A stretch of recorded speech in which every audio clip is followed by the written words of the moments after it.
రష్యాను అమెరికాను చూస్ చేసుకోవాలి, మాకు రెండూ కావాలి, మీరు నిర్ణయించుకోండి అని చెప్పండి. Right sir. ఇక ఫైనల్ గా ఆఫ్ఘన్ తో ఇటీవల జరిగిన మిలిటరీ ఘర్షణల వెనుక భారత్ ఉంది అనేది పాకిస్తాన్ ఆరోపణ సార్. పాకిస్తాన్ చేస్తున్న ఈ ఆరోపణలు నిరాధారం, అర్ధరహితం అని చెప్పి తాలిబాన్స్ ఖండిస్తున్న పరిస్థితి సార్. ఒకప్పుడేమో భారత్కు వ్యతిరేకంగా పాకిస్తాన్ని తాలిబాన్స్ ఉపయోగించుకున్నారు, ఇప్పుడేమో భారత్కు ఫ్రెండ్లీగా పాకిస్తాన్కి అగైనిస్ట్ గా తాలిబాన్స్ ఉంటున్న పరిస్థితి. తాలిబాన్స్ లో ఈ మార్పులకు కారణాలు ఏంటి సార్? అంటే పాకిస్తాన్ తాలిబాన్ ఉపయోగించుకోలేదు, తాలిబాన్ పాకిస్తాన్ ఉపయోగించుకుంది. సో మనకు తాలిబాన్ తో డైరెక్ట్ ఘర్షణ ఏం లేదు, మన బార్డర్ కాదు కదా ఆఫ్ఘనిస్తాన్. తాలిబాన్ పాకిస్తాన్ ఉపయోగించుకోవడం ఏమీ లేదు, పాకిస్తానే తాలిబాన్ ఉపయోగించుకుంది. మీకు అందుకు ఉదాహరణే వాజ్పేయి ప్రధానమంత్రిగా ఉన్న సమయంలో మన కందహార్, అప్పుడు మన భారత విదేశాంగ మంత్రి మన ప్లేన్ హైజాక్ చేస్తే మసూద్ అజర్ లాంటి ఇప్పుడు జైషీ మహమ్మద్ ఫౌండర్ ఒక నోటోరియస్ టెర్రరిస్ట్ ను తీసుకొని కందహార్కి వెళ్లాల్సి వచ్చింది. అప్పుడు తాలిబాన్ పాలిత ఆఫ్ఘనిస్తాన్ కు వెళ్ళి అప్పగించాల్సి వచ్చింది. అందువల్ల తాలిబాన్ ను పాకిస్తాన్ మనకు వ్యతిరేకంగా వాడుకుంది. ఇప్పుడు బాధ కూడా అదే, తాలిబాన్ భారతదేశం మధ్య సంబంధాలను పాకిస్తాన్ డైజెస్ట్ చేసుకోలేకపోతుంది. ఎందుకంటే పాకిస్తాన్ ఎజెండానే ఆఫ్ఘనిస్తాన్ కూడా ఇండియాకు వ్యతిరేకంగా వాడుకోవాలి అనేది. ఆ ఎజెండా అమలు కాకుండా ఉంది కనుక పాకిస్తాన్ భరించలేకపోతుంది. ఎందుకంటే ఇది మొదటి కారణం. రెండవది ఏంటంటే తాలిబాన్ 2021లో పవర్లోకి వచ్చినప్పుడు పాకిస్తాన్ భావించింది ఏంటంటే తాము సృష్టించిన, తాము ట్రైన్ చేసి, తాము ప్రమోట్ చేసిన వాళ్ళే కదా తమకు బ్రాంచ్ ఆఫీస్గా తమ ఏజెంట్గా పనిచేస్తారనుకున్నారు. కానీ తాలిబాన్లు ఇండిపెండెంట్ ఐడెంటిటీ మొదలుపెట్టాడు. ఇది రెండో కారణం, వాళ్ళ స్వతంత్ర విదేశాంగ విధానం ఉండాలి అని కోరుకుంటున్నారు. అందుకే తాలిబాన్ డిఫెన్స్ మినిస్టర్ మహమ్మద్ మీకు యాకూబ్ అని, ఆయన ఎవరో కాదు, తాలిబాన్ ఫౌండర్ అయిన ముల్లా ఉమర్ కొడుకు. సో మామూలుడు కాదు, కేవలం ఆఫ్ఘనిస్తాన్ రక్షణ మంత్రి కాదు, ఆఫ్ఘనిస్తాన్ లో తాలిబాన్ ఫౌండర్ అయిన ముల్లా ఉమర్ కొడుకు.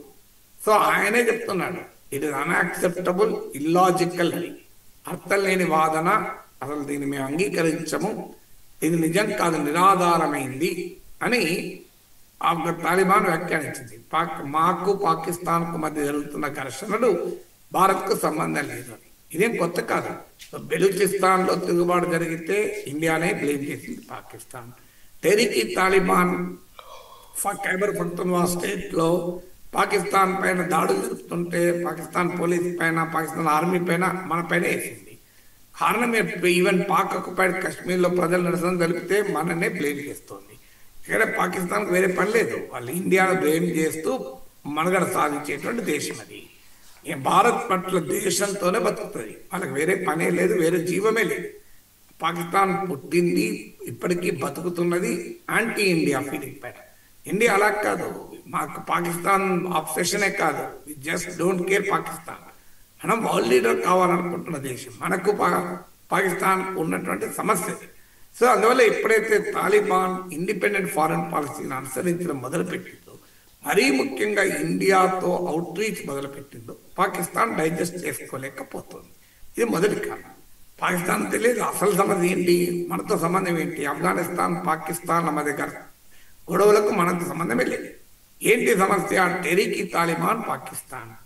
ఇది తాలిబాన్ కు బ్రాంచ్ ఆఫీస్ కాదు, ఆర్గనైజేషనల్లీ తాలిబాన్తో లింక్ అయి ఉన్నది కాదు, ఐడియాలజికల్లా తాలిబాన్తో లింక్ అయి ఉంది. అది నిజం. పాకిస్తాన్ తాలిబాన్ అంటారు.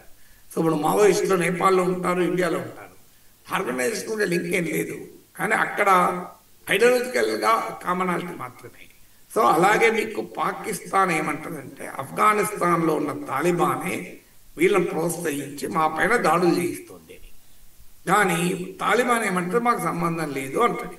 ఇది రెండవ సమస్య.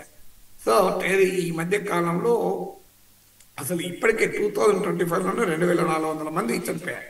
అనేక అటు టెహ్రీక్ తాలిబాన్, బెలూచ్ లిబరేషన్ ఆర్మీ అందరూ దాడులు చేస్తుంటే, అందువల్ల రెండవ సమస్య టెహ్రీక్ తాలిబాన్ ఇష్యూ. మూడవ సమస్య డ్యూరాండ్ లైన్. ఇది పాకిస్తాన్ ఆఫ్ఘనిస్తాన్ల మధ్య బార్డర్. ఈ బార్డర్ పైన దేశంలో అటు ఇటు ఫస్తూన్ తెగ చెందిన వారు ఉంటారు. ఈ ఫస్తూన్లు తాలిబాన్లో కూడా డామినెంట్ తెగ తాలిబాన్ ఫస్తూన్ లేదు. ఫస్ట్ తాలిబాన్లో డామినెంట్ ట్రైబ్ అది. సో ఈ డురాండ్ లైన్ సరిహద్దుగా ప్రకటించాలని పాకిస్తాన్ ఉన్నది. దానికి తాలిబాన్ అంగీకరించింది.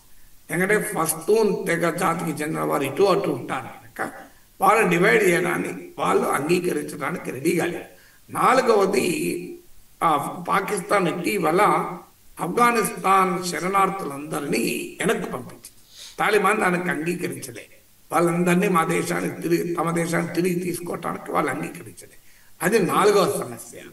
ఇలా పాకిస్తాన్ ఆఫ్ఘనిస్తాన్ల మధ్య ఘర్షణలకు ఇండియాకి ఎలాంటి సంబంధము లేదు. That is the own making. అది వాళ్ళ మధ్యలో ఉండే సమస్యది. కానీ పాకిస్తాన్కి అలవాటు కదా. అందువల్ల అసలు సమస్య తాలిబాన్ మా పిల్లలు మేము సృష్టించిన వాళ్ళు ఇండియా పైన మేము వాడుకున్నామని చెప్తే విడిపోయి ఇండియాతో కలవడం ఏంటి అనేది పాకిస్తాన్ బాధ. కానీ మనమేమి తాలిబాన్తో సంబంధాలు పాకిస్తాన్కు వ్యతిరేకంగా పెట్టుకోవడం లేదు. మన స్ట్రాటజిక్ ఇంట్రెస్ట్ మనకు ఉన్నాయి. మన వ్యూహాత్మక ప్రయోజనాల రీత్యా తాలిబాన్తో అవుట్ రీచ్ ఉంది. అది రైట్ ఆ రాంగ్ అది వేరే చర్చ. కానీ అవుట్ రీచ్ కారణం పాకిస్తాన్లో ఏదో పుల్లలు పెడదానికి చేస్తున్న పని కాదు. We have our own strategic interest ఆఫ్ఘనిస్తాన్లో. ఆ వ్యూహాత్మక ప్రయోజనాల రీత్యా మనం ఉన్నాయి. గతంలో మాట్లాడాం తాలిబాన్తో భారత్ ఎందుకు సంబంధాలు పెట్టుకుంటాం. అందువల్ల తాలిబాన్ వాళ్ళ ఈక్వేషన్స్ ఎలా మారుతాయని దానికి ఇది ఉదాహరణ. పాకిస్తాన్ చేస్తున్న ఆరోపణలు మనం అసలు సీరియస్గా తీసుకోవాల్సిన అవసరం కూడా లేదు. Right sir, thank you so much sir. చాలా అంశాలకు సంబంధించి చాలా డీటెయిల్డ్గా విశ్లేషణ అందించినందుకు. ఇది ఇవాళ నమస్తే నాగేశ్వర్. మళ్ళీ రేపు